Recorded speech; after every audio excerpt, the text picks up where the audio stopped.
అందరికీ నమస్తే. ఆంధ్రప్రభ భక్తి ఛానల్కి స్వాగతం. నేను మీ సంతోషి. భగవద్గీతలో 18 అధ్యాయాలు ఉంటాయి. ఇందులో మొదటి అధ్యాయం గురించి చాలా క్లుప్తంగా వివరించడానికి మనతో ఒక ప్రముఖ వ్యక్తి అయితే ఉన్నారు. Nutritional coach, yoga therapist, founder of Maheshwara charitable trust and గోశాల, పలపనూరి వీరారెడ్డి గారు.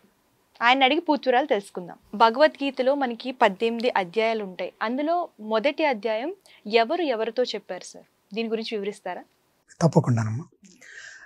సో అజ్ఞానం ప్రాణాంతకం, అధర్మం భవిష్యత్ నాశిని, అవివేకం ఆత్మహత్య సదృశ్యం అంటారు. సో భగవద్గీత ఏదైతే ఉందో శ్రీకృష్ణ పరమాత్ముడు అర్జునుడికి బోధించాడు. సో మొదటి అధ్యాయంలో అర్జున విషాద యోగం అంటారు. ఈ అర్జున విషాద యోగంలో ఇరు సేనల వర్ణన గురించి, తర్వాత పాండవుల శ్రీకృష్ణ పరమాత్మల శంకారావముల గురించి ఉన్నది ఈ చాప్టర్లో. బేసిక్గా భగవద్గీత స్టార్ట్ అయిందే మొదటి అధ్యాయం నుంచి. సో ఎవరైనా గొప్ప వ్యక్తిగా కావాలనుకుంటే భగవద్గీత గ్రంథం పఠిస్తే దాంట్లో చాలా విషయాలు ఉన్నాయి. గొప్ప వ్యక్తిగా కావచ్చు.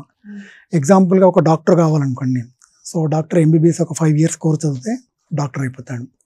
కానీ చదువుకున్నది మళ్ళీ తర్వాత ఫ్యూచర్లో అనేది కొంచెం ఉపయోగపడుతుంది. అదే మీరు అడ్వకేట్ కావాలనుకుంటే దానికి సంబంధించిన బుక్ చదవాలి. కానీ ఒక గొప్ప వ్యక్తిగా కావాలంటే మాత్రం భగవద్గీత చదవాల్సి ఉంటుంది. ఈ భగవద్గీత అనేది వేదాల సారాంశమే భగవద్గీత.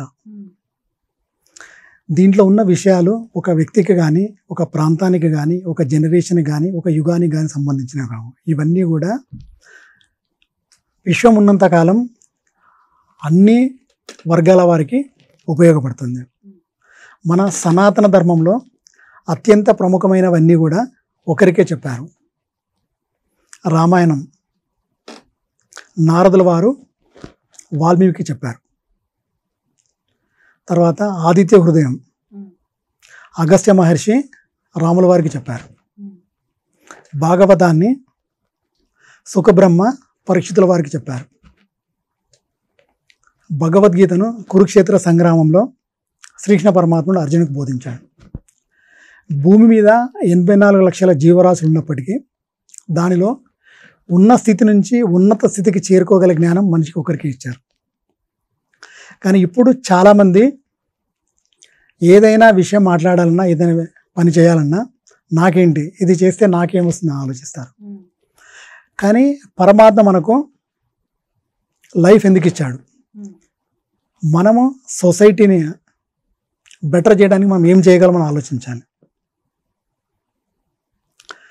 భగవద్గీతలో మొదటి అధ్యాయంలో శ్రీకృష్ణ పరమాత్ముడు మొదటి అధ్యాయంలో ఏమి మాట్లాడాడు? ఫస్ట్ స్టార్ట్ అయ్యేది ధృతరాష్ట్రంతో స్టార్ట్ అవుతుంది. ధృతరాష్ట్రుడు ఏమంటాడంటే, ధర్మక్షేత్రమైన కురుక్షేత్రంలో, అంటే ధర్మక్షేత్రే కురుక్షేత్రే సమవేత యుజిత్సవ మామక పాండవైశ్చవ కిమి కుర్వత సంజయ.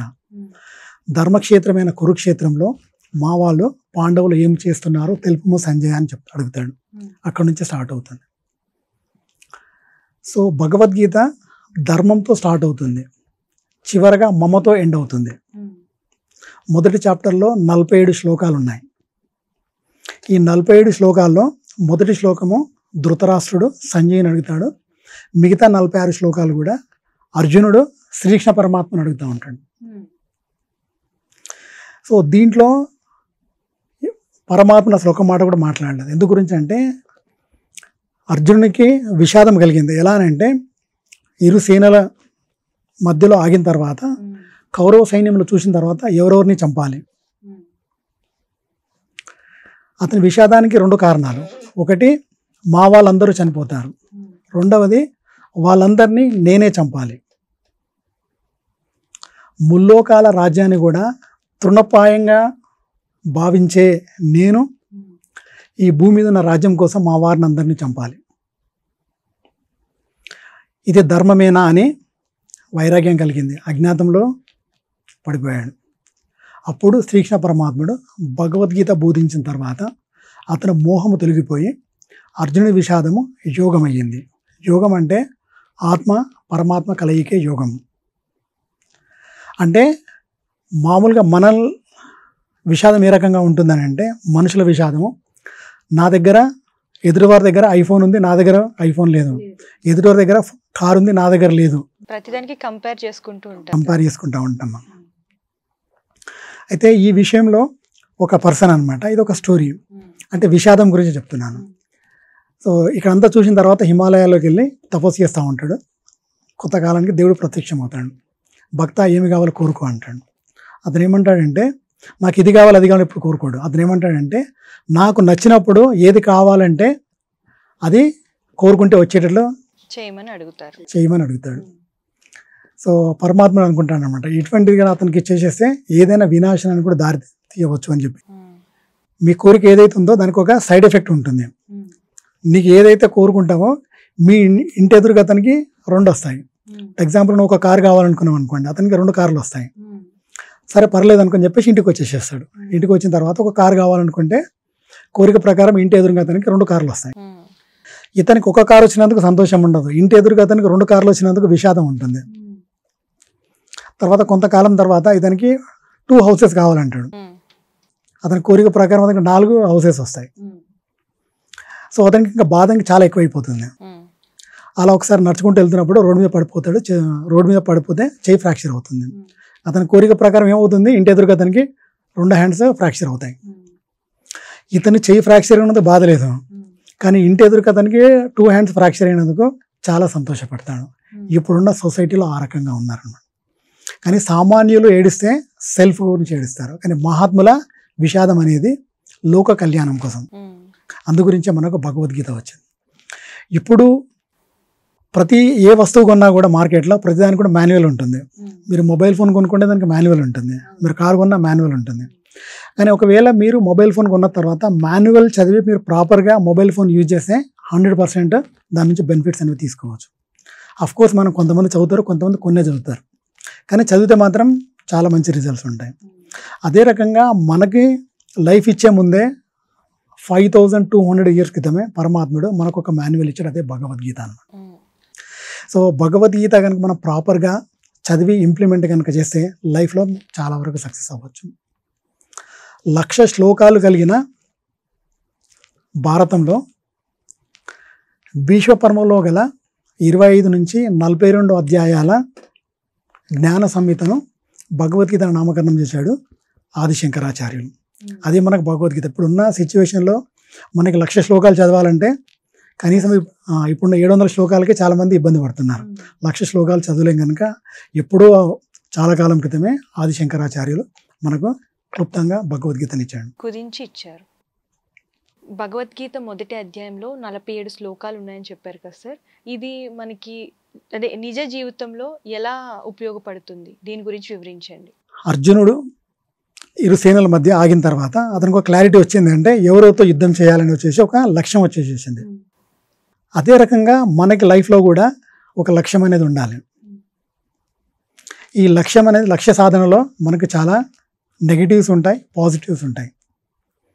సో మనము లైఫ్ జర్నీ అనేది స్టార్ట్ అయ్యేది సింగిల్ స్టెప్తో స్టార్ట్ అవుతుంది, కానీ మనకి గైడ్ లైన్స్ అనమాట. ఇప్పుడు ఎగ్జాంపుల్ ఇప్పుడు మనం ఎక్కడికైనా వేరే ప్లేస్కి వెళ్ళాలి, GPS ఆన్ చేసుకుంటే మనకు చాలా ఈజీగా మనం వెళ్ళగలం. అదే రకంగా మన లైఫ్కి GPS కూడా భగవద్గీత. అర్జునుడికి వాళ్ళని చంపాలనే ఒక లక్ష్యం ఉన్నది, కాకపోతే అతనికి చాలా వరకు డౌట్స్ ఉన్నాయి. అతని డౌట్స్ అన్నీ కూడా పరమాత్మనికి చెప్తూ ఉంటాడు అనమాట. సో నేను యుద్ధం చేయలేను, వాళ్ళందరూ మా వాళ్ళే, నేను యుద్ధం చేయలేను, వాళ్ళని చంపితే ఇది అవుతుంది. సో తర్వాత నేను ఏడుస్తాను, వాళ్ళ ఎవరైతే చనిపోతారో వాళ్ళ వైఫ్లు కూడా ఏడుస్తారు, వాళ్ళ పిల్లలు కూడా సరిగ్గా మార్గం దొరకదు అని చెప్తాడు. కానీ ధర్మం ఏదైతే ఉన్నదో క్షత్రియునికి యుద్ధం అనేది ధర్మం. అదే రకంగా ఇప్పుడున్న సిచ్యువేషన్లో కార్పొరేట్ స్కూల్లో కూడా చాలామంది చదువుతున్నారు. చదువు అయిపోయిన తర్వాత లక్ష్యం లేదు, సో ఏదో పనులు చేస్తూ ఉన్నారు, సో మొబైల్ ఫోన్ ఎక్కువగా యూజ్ చేస్తున్నారు. సో లక్ష్యం అనేది క్లారిటీ అనేది ఉండాలి లైఫ్లో. కనుక క్లారిటీ కనుక ఉంటే సో మనము జీవితంలో మిగతా 17 చాప్టర్స్ ఏవైతే ఉన్నాయో ఒక్కొక్క చాప్టర్లో శ్రీకృష్ణ పరమాత్ముడు ఒక్కొక్క డౌట్ గురించి చెప్తూ ఉంటాడు. అర్జునుడు అడుగుతూ ఉంటాడు, పరమాత్ముడు చెప్తా ఉంటాడు అనమాట. సో అర్జునునికి పరమాత్మునికి జరిగిన సంవాదమే ఇదంతా కూడా మన గురించే 5200 సంవత్సరాల క్రితం జరిగింది ఇది. సో లక్ష్యం అనేది ఉండాలి. లక్ష్యం ఉన్నప్పుడు అతనికి బలహీనత అనేది ఏమి ఉండకూడదు. మనం లక్ష్యం సాధిస్తే సో ఎప్పుడు కూడా మనము ఎండ్ పాయింట్ అనమాట, అంటే మనం ఎక్కడ స్టార్ట్ చేస్తున్నాం అనేది ఎవరు కూడా చూడరు. ఎండ్ పాయింట్ అనమాట, అంటే మనం ఎక్కడి వరకు సక్సెస్ అయ్యామో, ఎక్కడి వరకు మనం రీచ్ అయ్యామనేది చూస్తాం. సో మనము ఎప్పుడైతే సక్సెస్ అవుతామో ఫస్ట్ ఎవరు సంతోషపడతారంటే మదర్, తర్వాత ఫాదర్, తర్వాత ఆచార్య దేవోభవ, అంటే మాతృదేవోభవ, పితృదేవోభవ, ఆచార్య దేవోభవ, తర్వాతనే సొసైటీకి తెలుస్తుంది. అందుగురించే మనకి ఫస్ట్ చాప్టర్లో లక్ష్యం అనేది క్లియర్గా ఉండాలి. దాంతోపాటుగా మనకు కావాల్సిన గైడ్ లైన్స్ అన్నీ కూడా మనకు నెక్స్ట్ చాప్టర్ నుంచి మనకి వస్తాయి. సో ఇవన్నీ కూడా క్లియర్గా తెలుసుకొని లైఫ్లో సక్సెస్ అవ్వచ్చు. సార్ ఇప్పుడు మీరన్నట్టే ఒక లక్ష్యం అన్నారు కదా, సో ప్రెసెంట్ యూత్ అంతా కూడా ఒక గోల్ లేకుండా అసలు చదివిన దానికి చేసే జాబ్కి ఎటువంటి సంబంధం లేకుండా ఉంటున్నారు. సో వాళ్ళ గోల్ని రీచ్ అవ్వాలి అని అంటే సో ఇంకా ఏం చేస్తే బెటర్ అంటారు? ముందు అతనికి ఒక క్లారిటీ ఉండాలి, అతనికి ఏదంటే ఇష్టం ఉంటుంది. ఏదైనా పని ఇష్టపడి చేయాలి, కష్టపడి చేయకూడదు. ఇష్టంతో చేస్తేనే, ఇప్పుడు ఎగ్జాంపుల్గా సెకండ్ షో సినిమాకి వెళ్ళాలనుకోండి, రెండు రకాలుగా ఉంటుంది. ఇష్టమైన సినిమా అయితే మిడ్ నైట్ షోకి కూడా వెళ్తాం, ఇష్టం లేని సినిమా మార్నింగ్ షో చూడమంటే కూడా చూడలేము అనమాట. అంటే ఏదైనా పని మనము మన లక్ష్యం అనేది మనం డిసైడ్ చేసుకున్న తర్వాత మనకు ఒక గురువు లేకుంటే సద్గురువు వాళ్ళ గైడ్ లైన్స్తో కనుక మనము ఫాలో అవుతూ మనం చేస్తే కనుక మనము ఈజీగా సక్సెస్ అవ్వగలగము. థ్యాంక్ యూ సార్, చక్కగా వివరించారు.